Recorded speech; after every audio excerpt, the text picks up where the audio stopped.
તો વડગામમાં ફરી રખડતા આંખલાઓનો આતંક સામે આવ્યો છે। રખડતા જે આંખલાઓ છે એમનો આતંક જે છે સામે જોવા મળી રહ્યો છે। જ્યાં વડગામ તાલુકા મથક જે રખડતા બે આંખલાઓનો આતંક મચાવ્યો હતો। જ્યાં વડગામ પુરબિયાવાસમાં રહેણાંક મકાનની જે ઓસરીમાં બે આંખલા લડતા લડતા આવી પહોંચતા લોકોના ઘરમાં પુરાઈ જવું પડ્યું હતું। જ્યારે બહાર જે આસરિયામાં જે વાસણ કરી આટલા પર જે રાખેલા જે ખાટલા ઉપર જે લડતા લડતા આંખલાઓ આવી પહોંચતા જે ખાટલો ભાંગી ગયો હતો અને વાસણો વેરવિખેર થઈ ગયા હતા। અત્રે ઉલ્લેખનીય છે કે છેલ્લા ઘણા સમયથી વડગામ શહેરમાં જાહેર માર્ગો પર ખુલ્લેઆમ રખડતા ઢોરોનો અડીંગો જોવા મળી રહ્યો છે। ઘણી વખત રસ્તા વચ્ચે લડતા આતંક મચાવતા હોય છે, જેના કારણે કોઈ નિર્દોષ વ્યક્તિઓનો ભોગ લેવાય તે પહેલા વડગામમાં સરકારી બાબુઓ દ્વારા રખડતા ઢોરો માટે કોઈ વ્યવસ્થા કરાય તેવી લોક માંગ ઉઠવા પામી છે।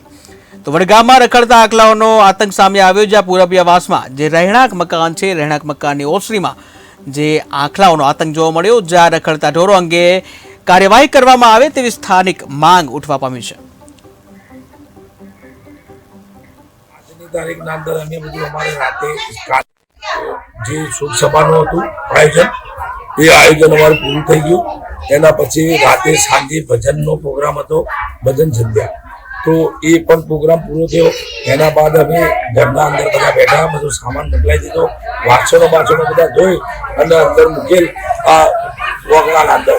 અને એના પછી આ આંખલા લોકો એટલો આતંક મચાયો અને વસરીના અંદર બેઠેલા તો તમામ દરવાજા બધા બંધ કરી આજુબાજુના મોહલ્લાવાળાને બધા નીકળેલા અને બધા બચાવવાની કોશિશ કરી અને પાણી નોખ્યું જબરજસ્ત। આજે તમે સાહેબ જોઈ શકો છો, તમારા નજરો આગળ નિહાળી શકો છો કે કેટલું આ કેવું કર્યું છે। આની જગ્યાએ કોઈ પણ વૃદ્ધ માણસ હોય યા કોઈ પેલો માણસ હોય તો એમનું શું થાય તકલીફ, આનું શું થાય?